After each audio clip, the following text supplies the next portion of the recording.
Merci de nous suivre et de vous abonner sur la chaîne des leaders Go 221. Des projets de l'État. Maintenant, quand on parle de structure, il faudra d'abord mettre en place le cadre qui permet effectivement de mettre en valeur la connaissance technique. Et c'est sur cette base-là qu'on a lancé, on va dire, les activités de la Ligue des ingénieurs, afin, en perspective, d'ici 2028, de pouvoir établir un cadre solide et définitif qui sera l'Ordre des ingénieurs du Sénégal.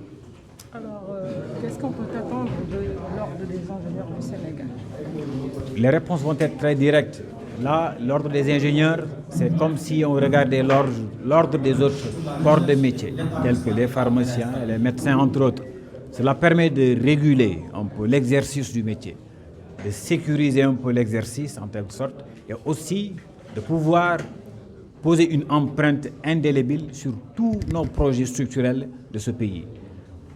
Les responsabilités en termes d'organisation, en fait, l'ordre permettra vraiment d'assainir on sera qui est qui dans le métier. Vous avez vu qu'en fait, dans un pays en construction, c'est l'ingénieur en quelque sorte qui doit être à la phase de la conception jusqu'à la phase de la réalisation.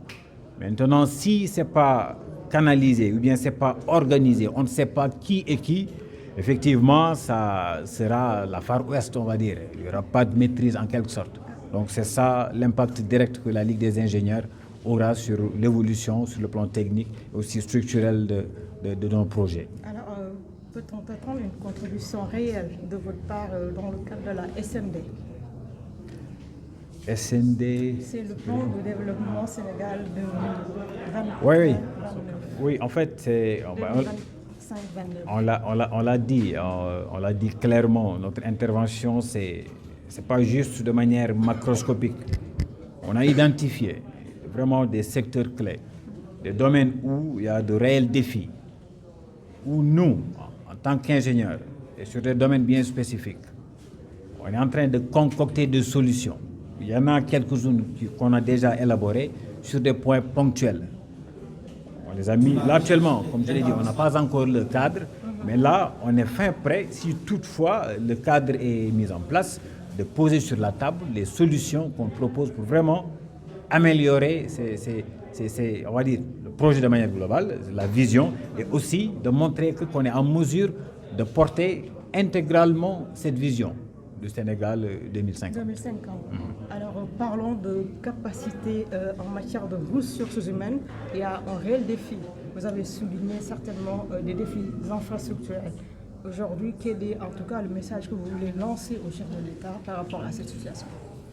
Oui, le message, c'est d'abord de mettre en avant nos compétences locales.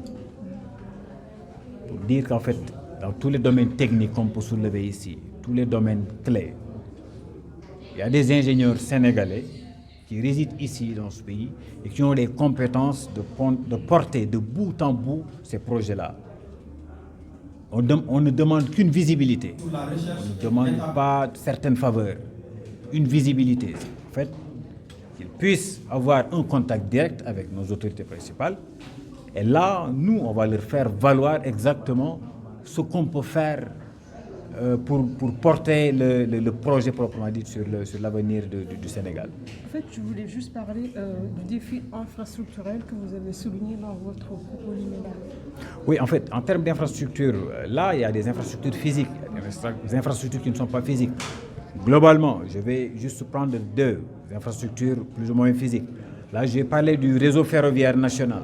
Vous avez vu, dans le temps, on a eu un réseau ferroviaire existant qui faisait plus de 1000 km.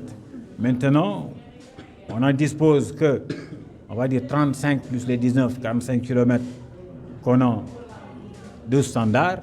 Et le réseau restant, c'est plus ou moins 800 km en existant. Mais là, on n'a que 464 linéaires qui est plus ou moins du métrique. Juste pour dire, il y a beaucoup à faire sur le domaine ferroviaire. On parle de communication. Le développement, ça part d'abord sur la communication. Et sur cet angle, la communication, c'est de pouvoir quitter d'une zone à une autre en un temps record, en un temps raisonnable. On a des projets ferroviaires pour le réseau. Là, je vais juste violer un peu un secret. On a une proposition. On parle souvent du standard.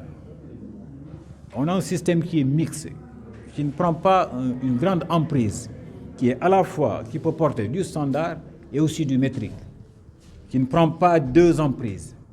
Là, c'est une annonce que nous faisons, mais techniquement, on a toutes les capacités à développer dans ce sens-là.